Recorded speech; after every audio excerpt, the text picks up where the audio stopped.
Is there at this very moment a global secret brotherhood plotting to control the world? Or even worse, is the shocking plan already in motion? Have devastating weapons already been positioned around the world to cause catastrophic results? Can it be stopped?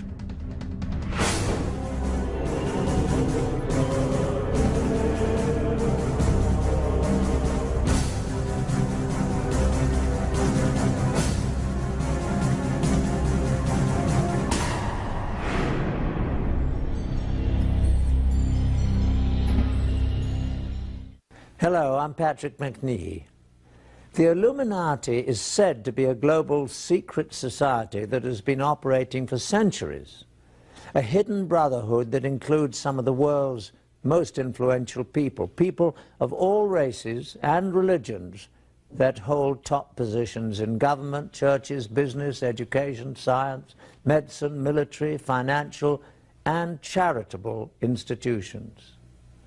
A secret fraternity whose sole purpose is to take over control of the entire world's resources, finances, and its people. If such a powerful secret society does exist, it represents the ultimate threat to the free world. In fact, it means that right now there is actually no free world at all. Some say it's preposterous, but now for the first time ever we have obtained proof that not only such a global secret organization does exist, but it has infiltrated two of the most powerful intelligence agencies in the world. What's more, weapons of mass destruction have been hidden in the USA and other countries for future use. How could this happen?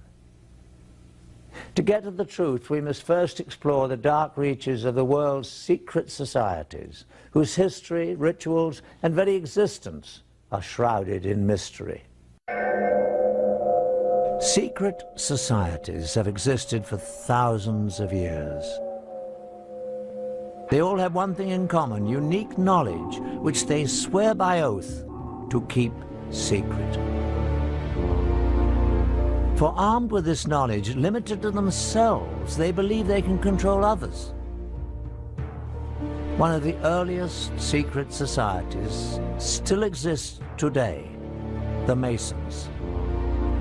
It is believed that its origins date back to ancient Egypt, when only a select guild of stoneworkers possessed special mathematical knowledge necessary for building the pyramids. Throughout history, Masons kept their methods to themselves so that only they could build the great structures throughout time that still stand today. First, the pyramids, and on to the great castles and cathedrals of Europe. But secret societies were not limited to tradesmen. The word assassin has its roots in a secret brotherhood of Shiite Muslim warriors that controlled northern Syria during the time of the early Crusades in the 11th century.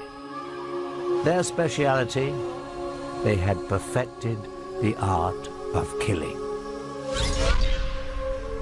The sect was founded by Hassan-i-Sabah, called the Old Man of the Mountain, who ruled from a remote stronghold.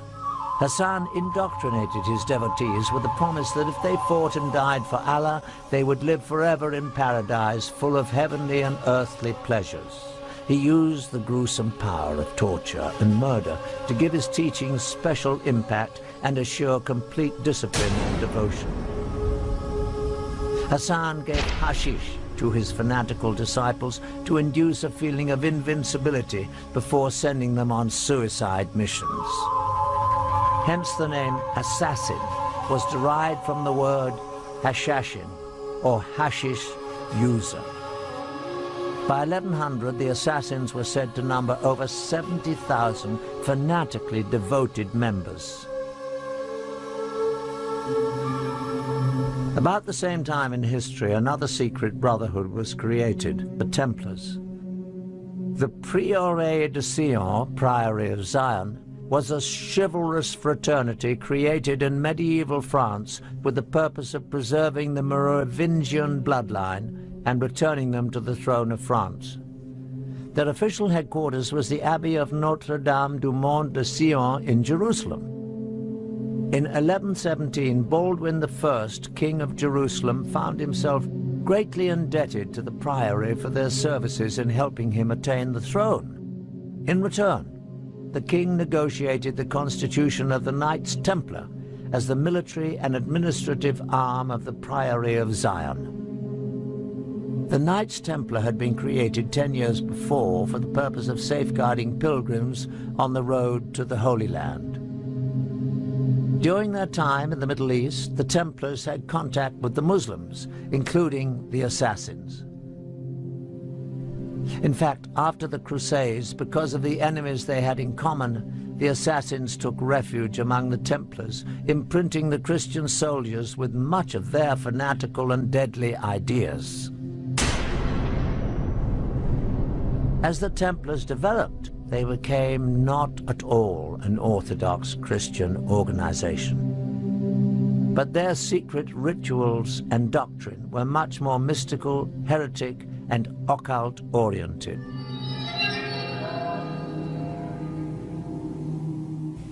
As the power of the Templars grew, the Brotherhood developed into a church within the church, handling their own banking, revoking excommunications issued by bishops, and they answered only to the Pope. Everything about the Knights Templar has at least an element of mystery about it.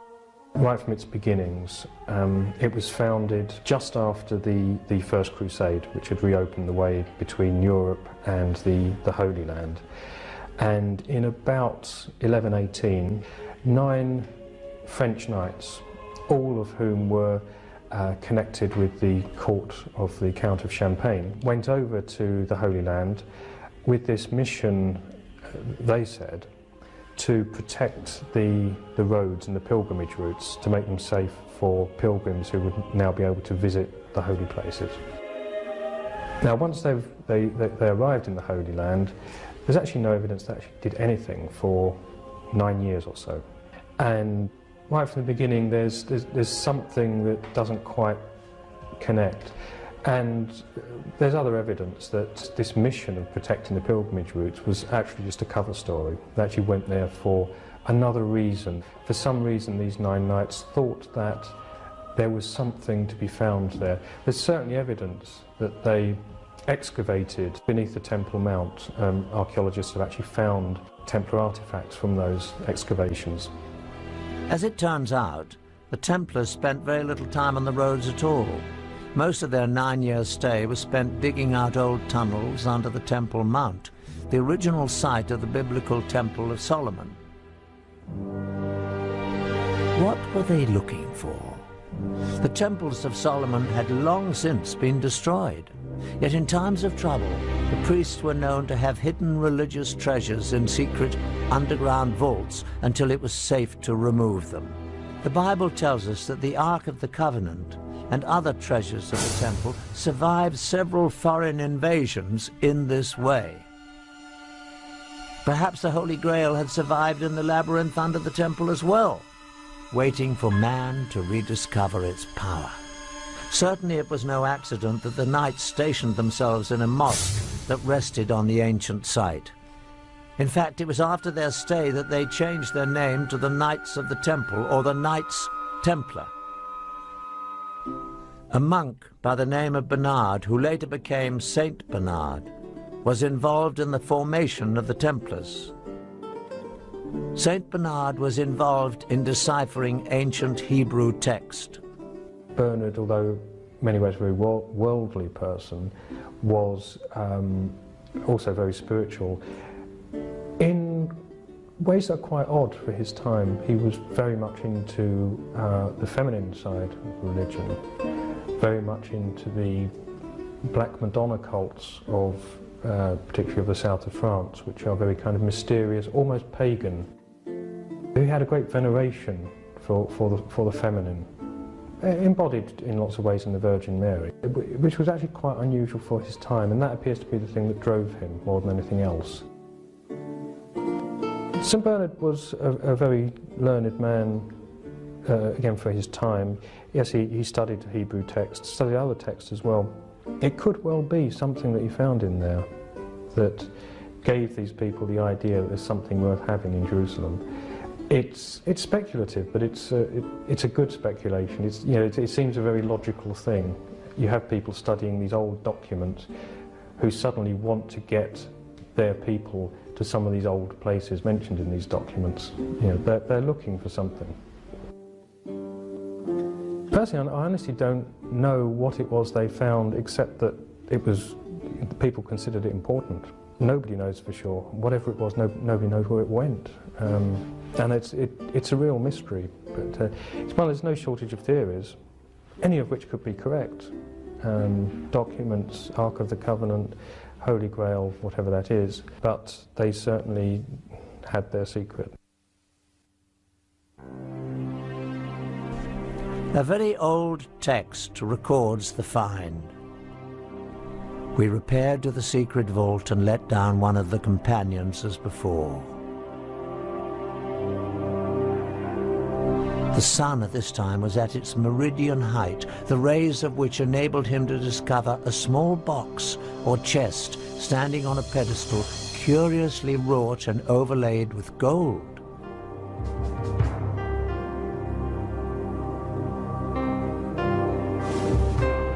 He gave the signal of ascending, and it was immediately drawn out.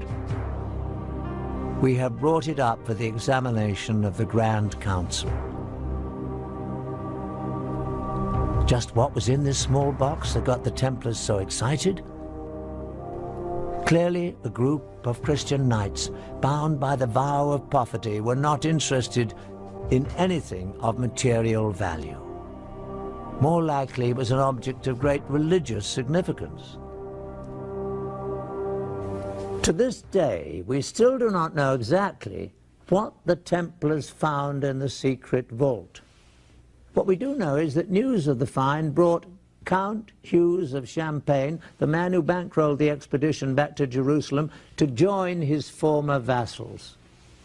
Once there, he immediately gave up all his worldly possessions to serve under them, as one of the Knights Templar. It was after this discovery that the Grand Master of the Templars visited the Pope, and with Saint Bernard's blessing, the Order of the Knights Templar was officially recognized by the Church. All over Christendom, men rushed to join the Knights, leaving behind their families, giving over all their worldly possessions, and taking on the difficult vows of poverty and chastity. Vow of poverty actually is why they became wealthy, because anybody that joined the order, anyone that became a Templar Knight, had to give all their possessions to the order. And it became quite a prestigious thing for noble families to have some of their sons go into the Templar order, and of course any money and property they had would go into the coffers. Also, when the Pope endorsed the order, gave it his blessing, and said this is a good thing, anyone that wanted to impress the Pope donated land and money to this new order, and actually on a colossal scale. None of the individual knights were allowed to own anything, so that all this material, that land, castles, livestock, and just pure money that was just given to them as a gift, went towards the order. Their reputation was as the most feared, efficient fighting force on the Christian side. They were kind of the special forces of their time. Also because they were this mixture of monk and a soldier. The Knights Templar had quite a career after the Crusades. They basically took over Europe financially, dominating all of the major industries, especially that of moneylending. They invented the modern checking system, and within a few years had all of Europe's kings indebted to them. They were far too big for their boots in many respects, certainly as far as the Pope and many kings were concerned. They were unbelievably rich. It seemed there was no stopping them, basically. Most historians believe that they got their comeuppance because of their wealth. Essentially, the French king who started the suppression of the Templars, Philip the Fair, essentially that he was jealous of their great wealth. And it is generally thought that he used accusations of blasphemy and sacrilege against them, but really he wanted their money. The charges against the Templars were blasphemy and sacrilege, and that they failed to observe the usual reverence of the church, but that was well known. There were sexual elements in the charges, but then there always are, when you think about it, in charges against heretical groups. They were accused of sodomy, of homosexual acts. They were accused of spitting and trampling upon the cross, of worshipping not just a bearded severed head, but in some extraordinary cases they were accused of worshipping the severed head of a cat. The Catholic Church got the confessions that it needed to suppress the Templars. On Friday the 13th, 1307, the Pope officially disbanded the Order of Knights. Their Grand Master was burned at the stake. By the middle of the 1300s, the Knights of Templar seemed to have completely disappeared and their treasury confiscated. But could the richest and most powerful brotherhood on earth and all their wealth be rounded up and seized almost overnight? No. The highly trained and organized Templars only went quickly underground, taking most of their wealth with them. They evolved into an enormously powerful and well-financed secret society. Indeed, as history unfolded, the facts show that Templars never went anywhere except out of the public view. But with one added dimension: an extreme hatred for the Catholic Church. At the same time, the Priory of Zion assumed that they would meet a similar fate from the Church. They too seemed to disappear, but again, only from the public eye. Over more than 400 years, from the 14th through the late 18th centuries, the Masons, Assassins, the Priory of Zion, and the Templars existed as relatively isolated secret societies with a limited reach, until on May the 1st, 1776, in Bavaria, the human race saw what might be its darkest day. Adam Weishaupt, a Jesuit-trained professor of canon law, well-versed in the occult, formed a new secret organization that would unite all the secret societies for an unthinkable purpose: to gain complete control over the world and its resources, and to achieve total domination of its people. Weishaupt euphemistically described it as a new world order. His diabolical brotherhood was founded on a synthesis of the themes of secret societies that had gone before. He skillfully combined Masonic secret rituals and knowledge, the Assassins' Islamic mysticism, killing arts, and use of hashish, the Priory of Zion's influential membership, and the Templars' wealth, power, military science, and vendetta against the Catholic Church. To that, he added his own knowledge of the occult. It was not an accident that he chose May the 1st, a very important date on the satanic calendar, for the founding of his society. The group was called the Illuminati. The public translation was intellectually inspired. But Weishaupt himself said in private that the word was derived from Lucifer and meant holders of the light.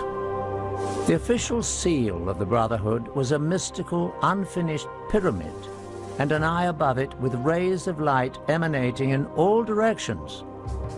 The eye represented the all-seeing, all-knowing nature of the illuminated Brotherhood reigning above the world. To his followers, the founder listed the 5 top secret primary means that would be used to accomplish his dark goal of total world domination. 1. monetary and sex bribery would be used to gain control of men already in high places in the various levels of all governments and other fields of endeavor. 2. The Illuminati who were on the faculty of colleges and universities were to cultivate the best students for the cause. 3. Influential people and specially trained students under the control of the Brotherhood would be placed behind the scenes of all government, religious, and financial institutions and used as agents. 4. The secret society would develop absolute domination of the media so that all news and information could be slanted to convince the masses that a one-world government is the only solution to our many problems. 5. The final phase of the operation would employ all resources in place to initiate military coups that would overthrow all opposing governments and put the world under one global government controlled by the Illuminati. The group was originally composed of 32nd-degree Masons and used various Masonic lodges as recruiting grounds and fronts.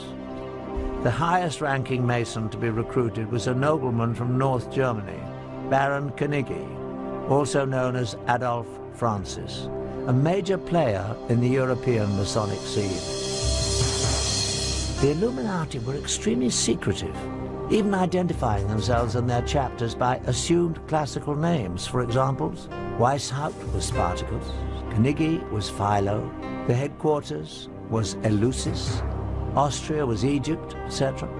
Dates were given in a sort of cryptography. Under Knigge's guidance, the ranks of the Illuminati grew to over 3,000. But so much rapid success also brought opposition. The Jesuits especially had fought the Illuminati from the first, and eventually all priests became its active enemies. The Catholic Church went on the offensive against the secret brotherhood. In fact, priests raised so much opposition that the governor of Bavaria declared the Illuminati to be an outlaw conspiracy by edict in 1784.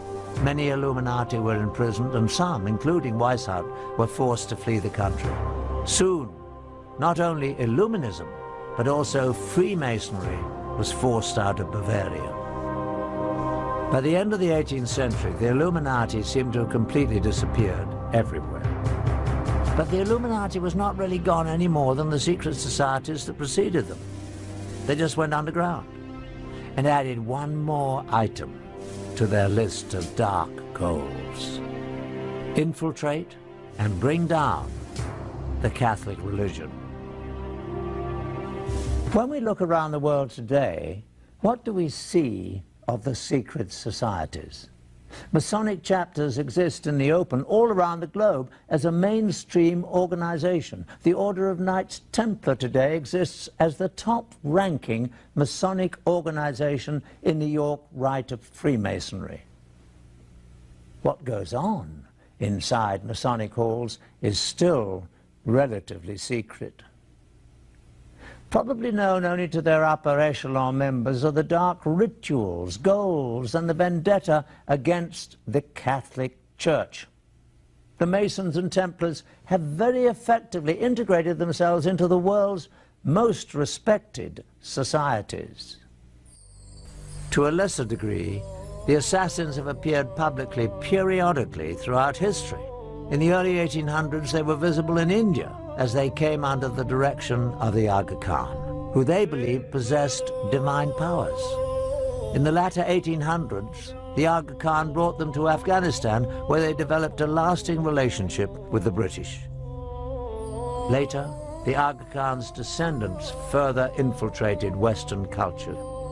One prominent example was when Prince Ali Aga Khan, grandson of Aga Khan II, married American actress Rita Hayworth.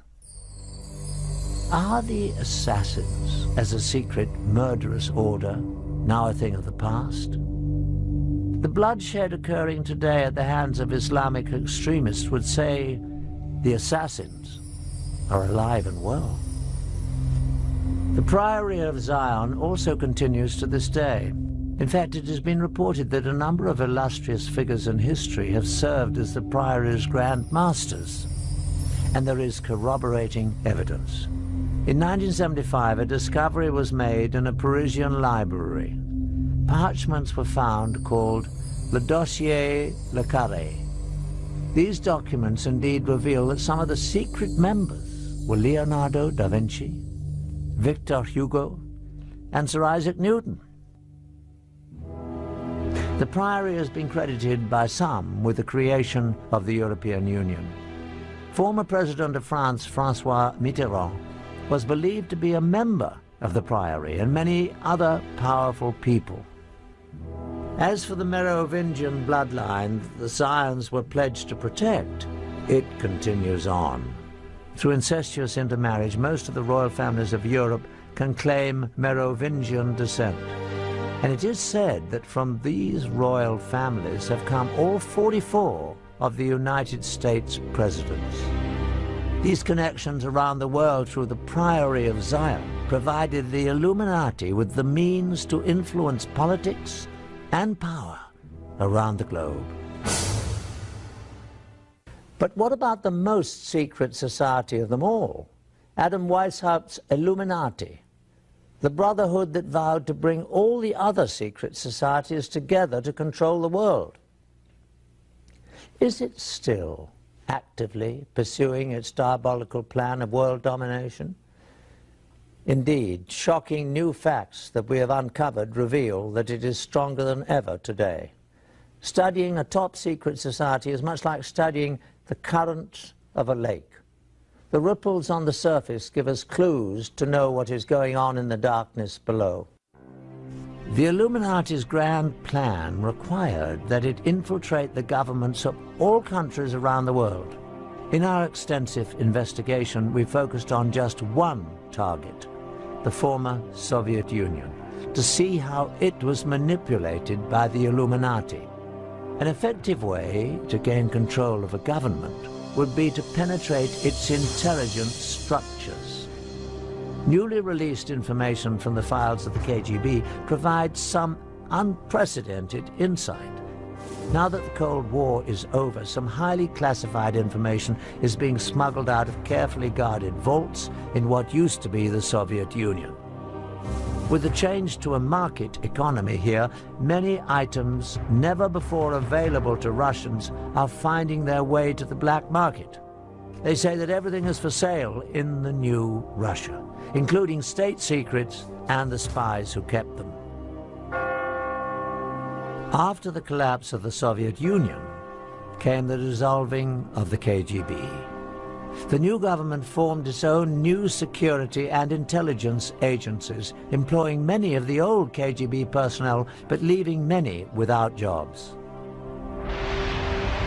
Even those with employment were often not paid as promised. We found that many former KGB employees were eager to give first-hand accounts of their classified activities within the agency for the right price.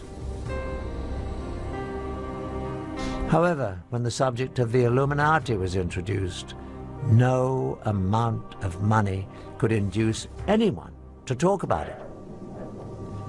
We took this as a definite sign that we were on the right track and getting dangerously close to uncovering the presence of the secret brotherhood within the KGB.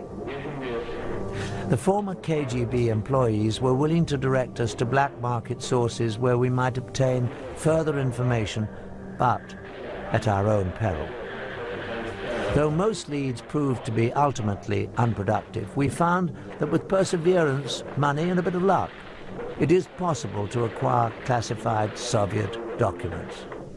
Using a hidden camera, we recorded numerous meetings over a period of months in which we attempted to obtain relevant materials.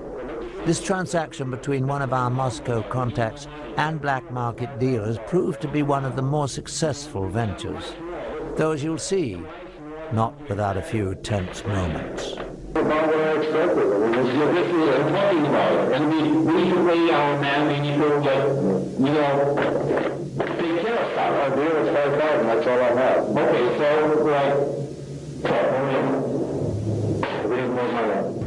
I'm talking, we need more money, okay? Like, we can get, okay, let's do that. Like, give us 5,000, that's okay, and the rest you can get, like, tomorrow, the next day, like, whatever. 5,000 over here, like, that's it, I can't do that. This is that was all I have. Okay, so we'll take, come on, listen, hey, run up! Finally safe from the black market dealers, within some of these documents we found corroboration for the most valuable piece of information related to us by the ex-KGB agents. Just as we had been told, indeed, the KGB carefully recorded their activities in documents, films and tapes. And these were kept in storage in a holding facility beneath the KGB headquarters under the highest security. These were probably the most sensitive records possessed by the agency, for they would illuminate in graphic detail the most intimate activities of the KGB and possibly the connection to the Illuminati. The documents we purchased from the black market dealers represented a major breakthrough. They not only confirmed that more revealing KGB materials existed, they also told us where they were kept. Again, we went to our black market sources, now armed with this new knowledge. We believed that with the demise of the KGB, most of the safeguards protecting its records would be gone. Someone out there must have the knowledge and access to be able to supply them to us for a price. Over the course of the next 5 months, we employed our sources to try to obtain specifically these top-secret records of the KGB. This transaction between one of our Moscow contacts, an interpreter, and a local black market dealer yielded astonishing results. The location of this meeting is a textile factory in the Zakorniki district of Moscow. This is the office of the Russian entrepreneur who owns the plant and uses it for both legitimate and illegal business. After introductions and some initial small talk, the dealer is asked whether the KGB materials are on the premises.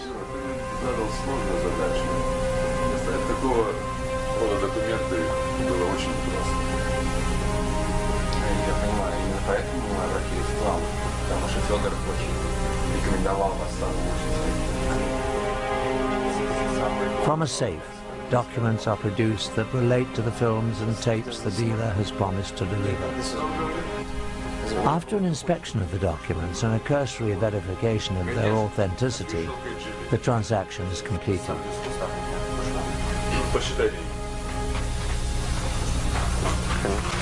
Okay, well, thank you. Спасибо. Пожалуйста. Nice to meet you. Дмитрий Сергеевич, спасибо за вашу работу. Money changes hands, and the tense group is led to another office where the films and tapes are said to be stored.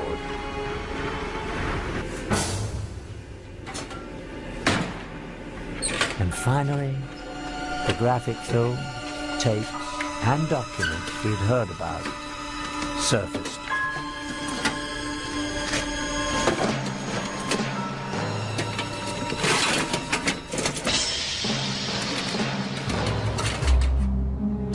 In a startling revelation within the classified documents we obtained, we find proof that the Illuminati infiltrated the Soviet Union and the KGB. These communiques between two high-level KGB agents actually refer to the original illuminated one, Adam Weishaupt, by name. They go on to allude to a connection with two past rulers of Russia, Joseph Stalin and Nikita Khrushchev. Our mission to place agents within the walls of the Vatican is a goal that the founder Weishaupt talked about 200 years ago.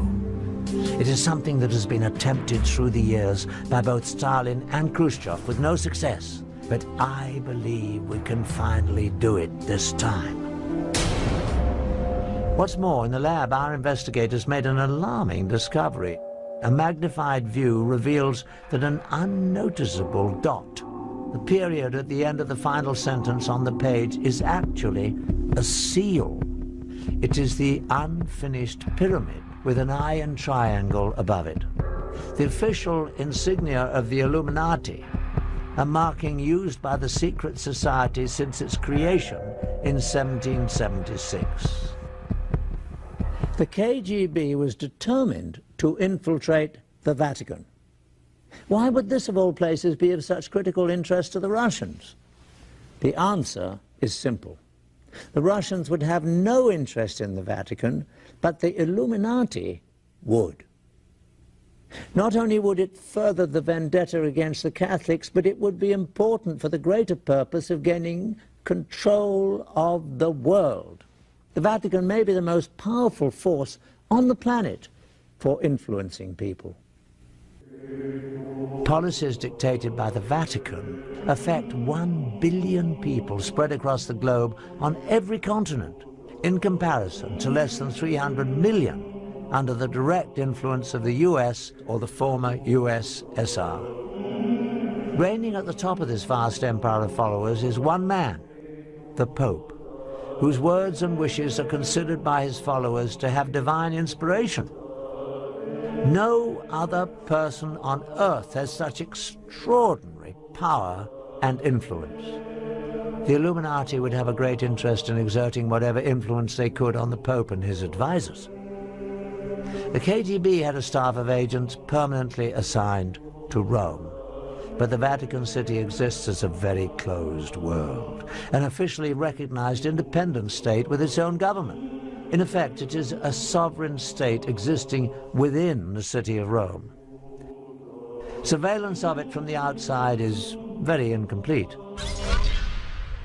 From more secret KGB documents we have obtained, we learn that in 1972, the Illuminati, using the people they had in the KGB, formulated a bold plan to position one of their people within the walls of the Vatican.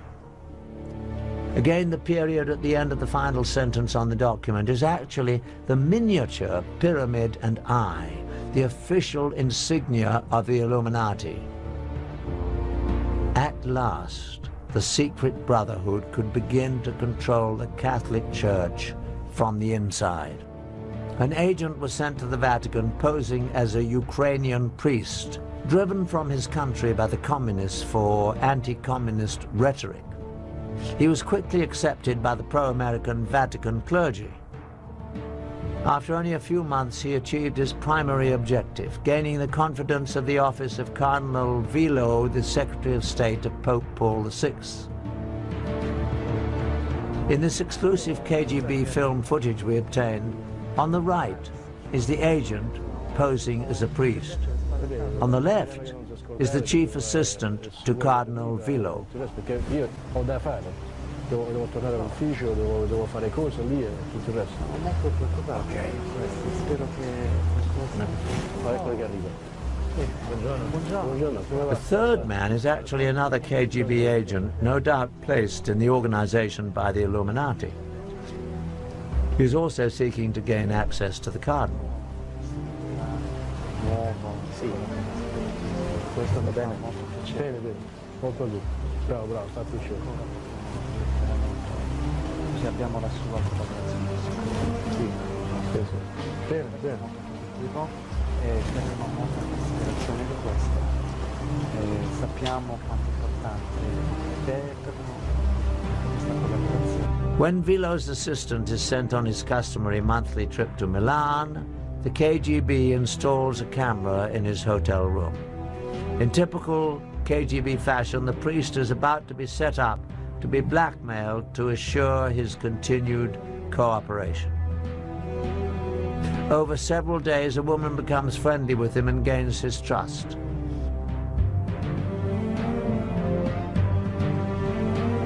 The film shows that the trap was well set.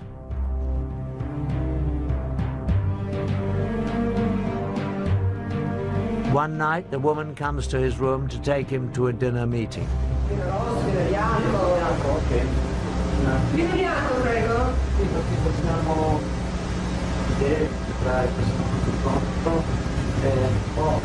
Posso soltanto del buon vino rosso, che riesci un pochino... Va bene. While he is briefly away pouring drinks, she takes off her blouse.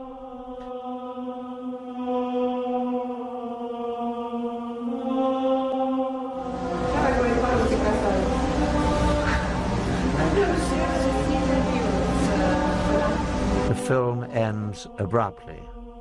But no matter what the outcome of the encounter was, the brief shot of this priest with a half-dressed woman in his room is damaging enough to guarantee his future assistance in the surveillance of Vilo's activities. Certainly in the near future, the Illuminati-controlled KGB agents will begin looking for ways to manipulate Vilo himself. Once that is accomplished, they will be extremely close to the very heart of the Catholic religion, Pope Paul VI. But it appears that the Illuminati was not content with exerting only influence to control the Vatican. They sometimes resorted to murder. Since the founding of the Illuminati, a number of officials have died at the Vatican under highly suspicious circumstances, including 3 popes. In each case, the death of the official was timed so as to have a great political significance, the telltale mark of the secret brotherhood influencing world politics for their benefit. In 1939, Pope Pius XI was poised to release a statement condemning both the Nazis and the fascists, groups doing the kind of evil that the Illuminati would be behind. But before he could make the public statement, he suddenly died. A close assistant, Cardinal Tisserand, was heard to repeat again and again in French, "They have assassinated him! They have assassinated him!" His body was quickly embalmed, making an autopsy and proof of cause of death impossible. In 1978, it seemed the secret brotherhood might again be using murder to manipulate the papacy. Paul VI suddenly died. Admittedly, he was frail, but the sudden worsening of his condition seemed all too convenient to many observers.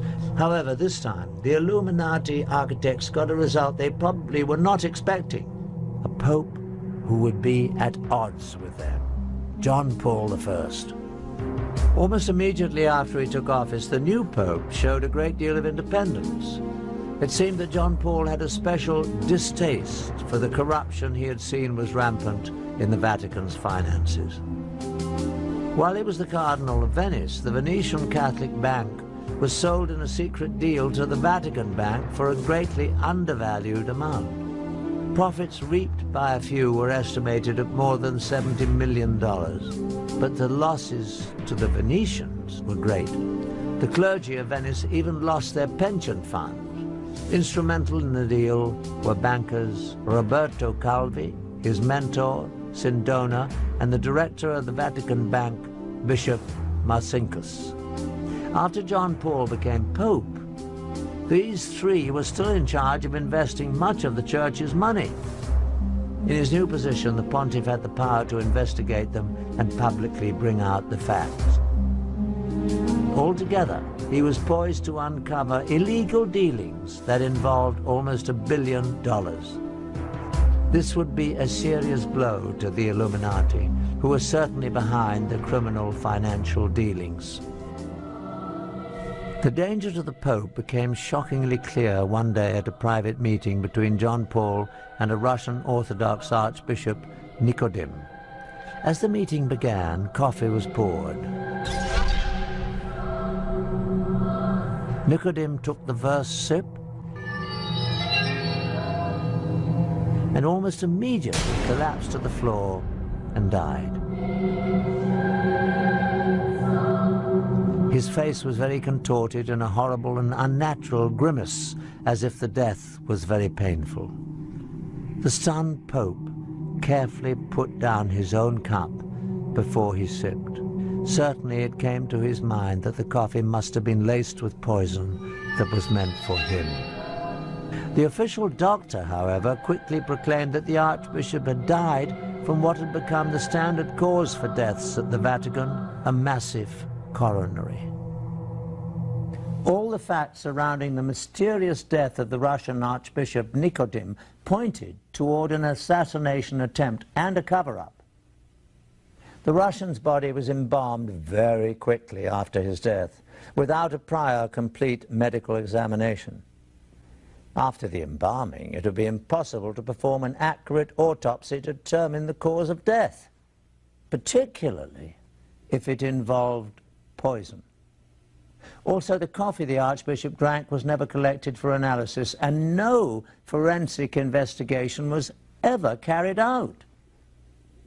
Although the proof was gone, to many it was clear that the Pope had narrowly escaped being murdered only 10 days after he was elected.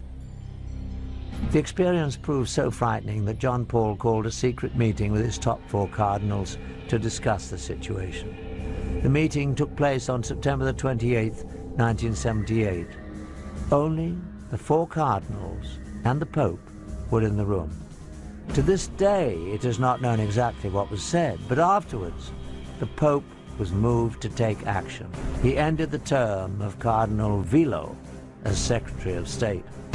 This was the same Cardinal Vilo whose assistant had been blackmailed in the KGB films taken in 1972. Over the 6 years, this cardinal must have also been drawn into the Illuminati's web. Removing him meant that the Pope had uncovered at least part of the dark secret. But even John Paul could not avoid his fate at the hands of the Illuminati. That night, the pontiff retired earlier than usual and took with him detailed notes of the secret meeting to deliberate upon. At 5 a.m. the next morning, the Pope's closest attendant, Sister Vincenza, became concerned. His Holiness had never overslept before. She peered inside his door. John Paul appeared to be sitting in bed with a light on as if he were reading. Various papers were around him. But to her horror, his face was frozen in the same agonized contortion she had seen on the face of the dead Russian Nikodym only days before. After only 33 days as Pope, John Paul was dead. After more than 200 years of protecting their secret ways, the Illuminati was very thorough at covering its tracks. Although the Pope had relieved him of his Secretary of State duties just hours before, Cardinal Vilo took charge. As the senior cardinal, he was now, in essence, the temporary Pope. He first locked himself in the papal bedroom and collected prescription medicine from the bed table and most of the papers in the room, including notes of the secret meeting. Also taken were the candies the pontiff often enjoyed while reading, and even the Pope's reading glasses and slippers. All these items were never seen again. Next, Vilo sent Sister Vincenza away to a convent after forbidding her to tell anyone that she had found the pontiff dead and anything about what she saw. And then at 6:10 a.m. he ordered embalmers to be summoned. But the most shocking occurrence of all was that they arrived almost immediately. It was estimated that given the distance the embalmers had to travel, they must have been contacted at 4:45 a.m., 15 minutes before the time that the sister had discovered the Pope.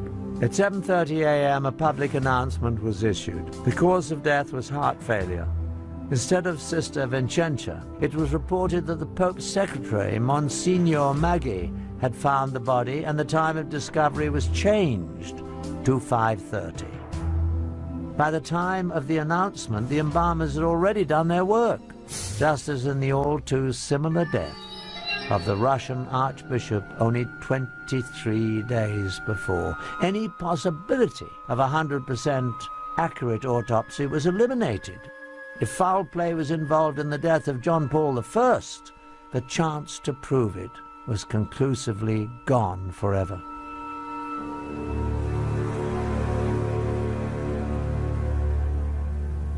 Ten days after John Paul's funeral, Cardinal Vilo assembled the conclave to elect a successor. The official electing body includes 111 cardinals. Once sequestered in the Sistine Chapel, the cardinals must invoke the power of the Holy Ghost to guide them to their decision. But in truth, the principal candidates for Pope are not determined behind the closed doors of the conclave. These decisions are made in the elegant restaurants of Rome, where the most powerful cardinals meet for their dinners and lunches.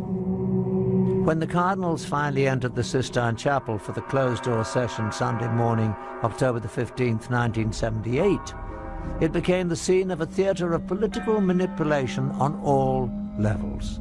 From promises whispered between cardinals to heated debates, with each ballot tensions elevated. After the 8th ballot, white smoke billowed up from the Vatican, signaling that a new pope had been elected. It also signaled a staggering defeat for the KGB and the Illuminati. The new pontiff was a staunchly anti-communist Pole, John Paul II. But the Illuminati does not accept defeat easily. On May the 13th, 1981, Mehmet Ali Agca, a man wanted in Turkey for murder, stood outside the Vatican Basilica in the crowd waiting for the Pope to ride through.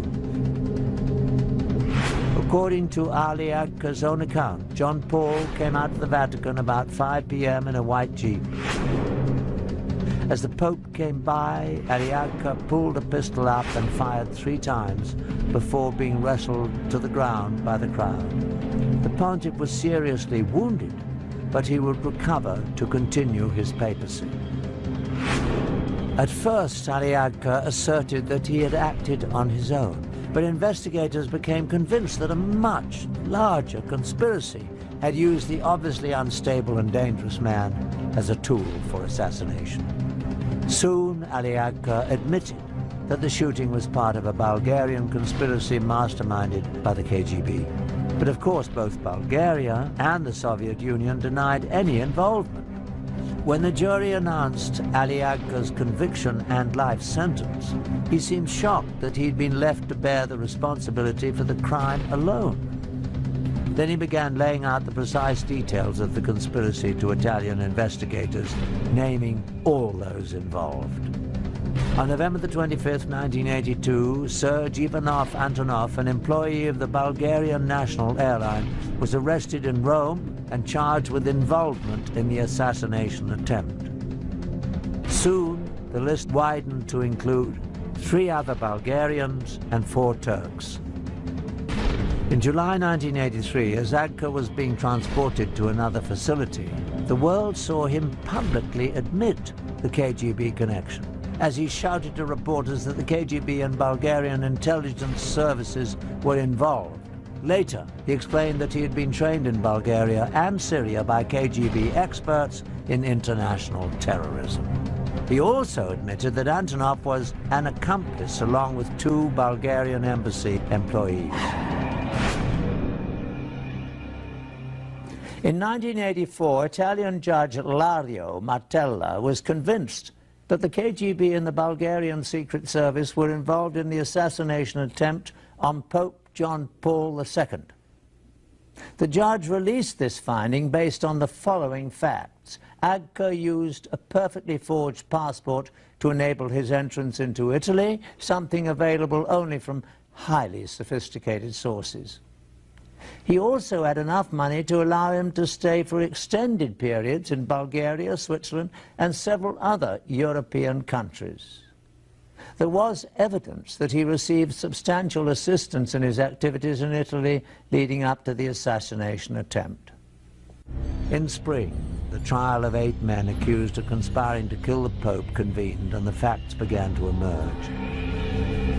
During the trial, several Turkish defendants testified that they aided Agca in his travels from Turkey through Bulgaria to Italy. Another said he had made payments to Agca from the Bulgarians on trial. One admitted delivering the assassination weapon to Agca in a Milan restaurant.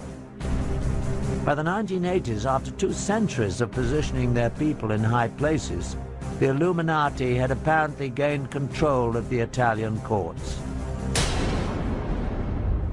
In the end, to the amazement of most observers, the Italian court found that there was insufficient evidence to convict the conspirators.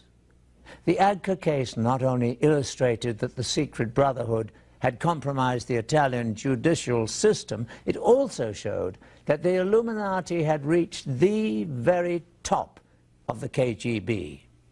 In 1990, Viktor Ivanovich Shemov, a KGB major who defected to the US, made a shocking admission. Before he escaped from Russia in 1980, he received an order to obtain all the information possible how to get physically close to the Pope. The order was signed by Yuri Andropov himself, at the time the head of the KGB, the same Yuri Andropov who would only a few years later become the head of the Soviet Union. The Illuminati's final step to domination called for military coups around the world to seize power in order to create one global government controlled by them.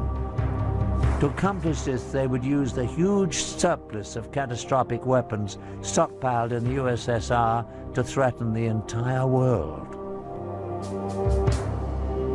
Although the KGB was the most well-known, it was not the only espionage entity run by the former USSR.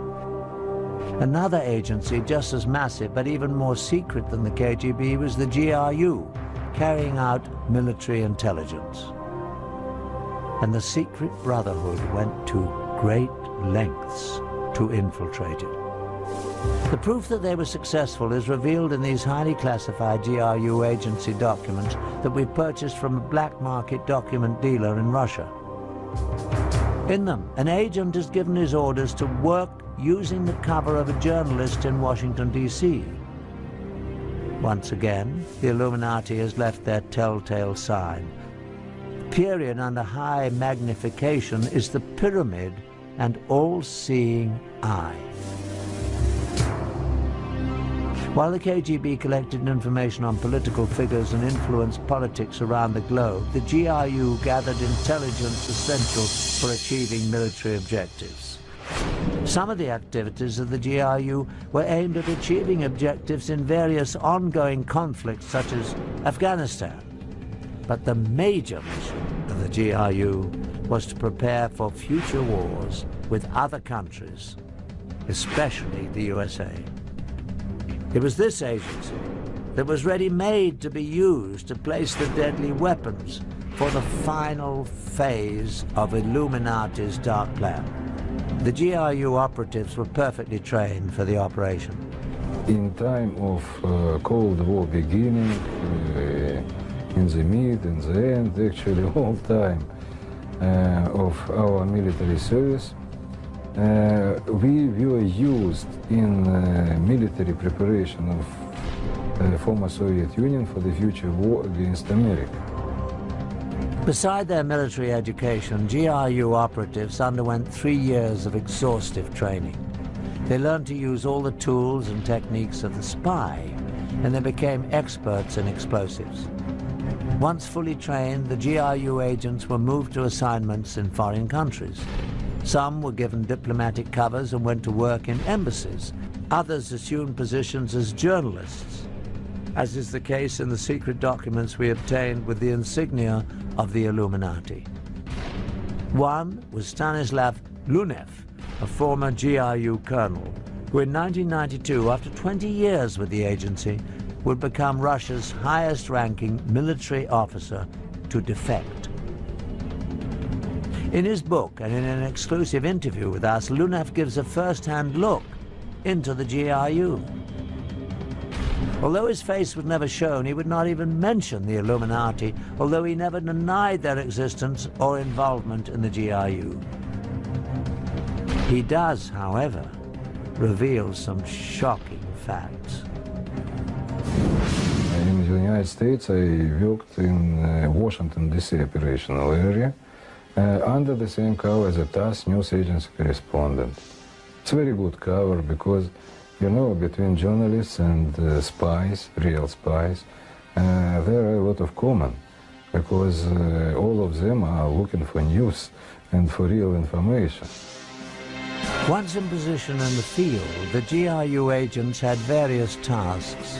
One was to help coordinate terrorist campaigns to destabilize unfriendly governments. GRU officials have now revealed that during the Vietnam War, the agency invested over $1 billion promoting the anti-war campaign in the U.S.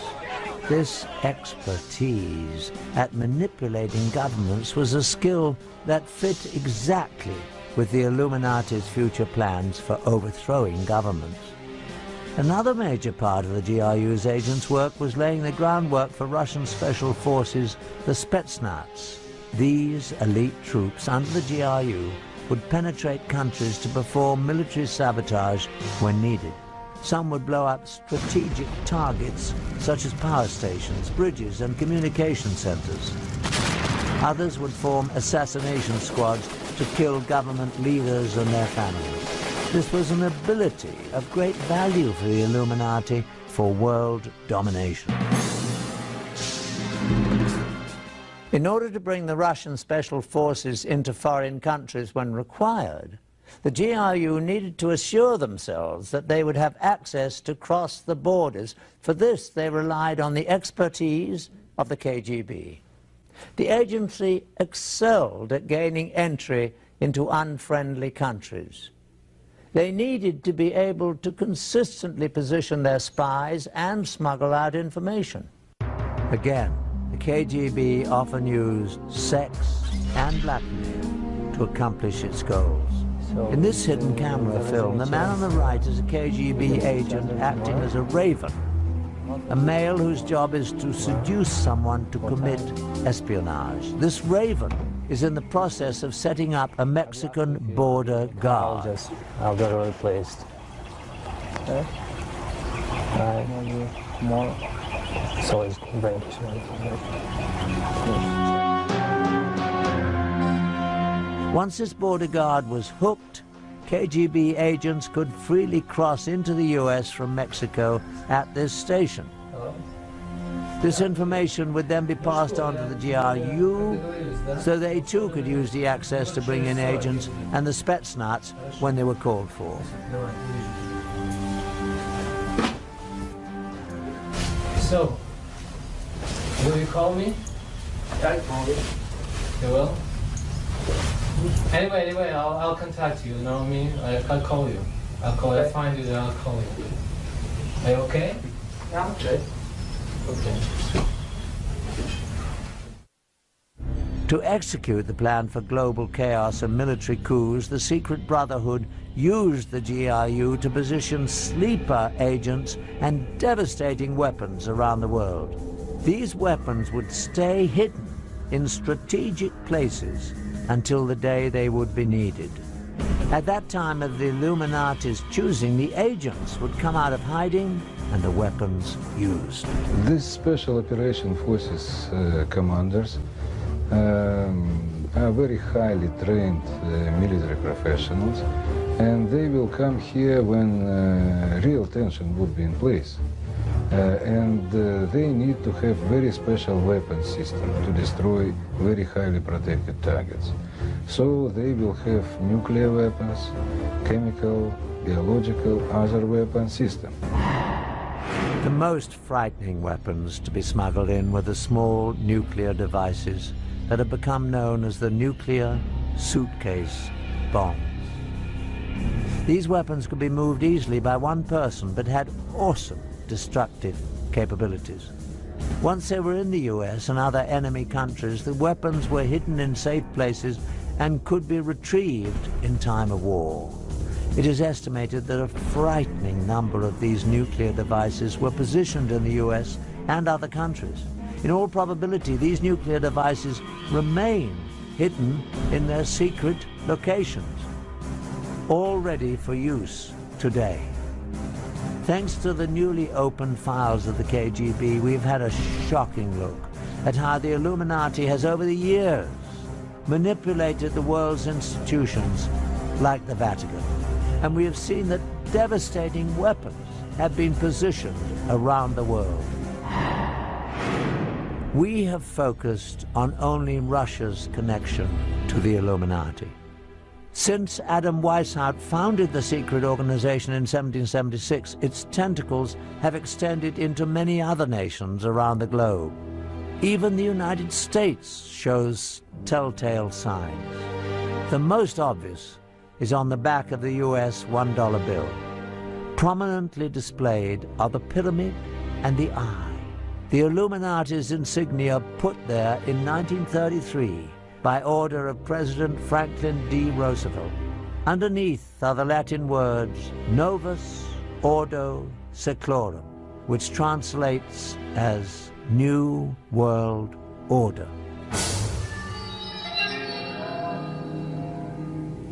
Can the unthinkable plan for Illuminati global domination be stopped?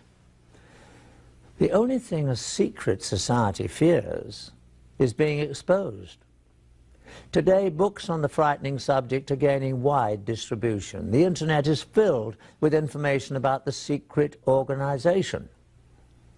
We can only hope that the people of all nations around the world will see the signs and heed the clear warning that there are those lurking in the shadows who are planning to take away our freedom. I'm Patrick McNee. Thanks for joining me.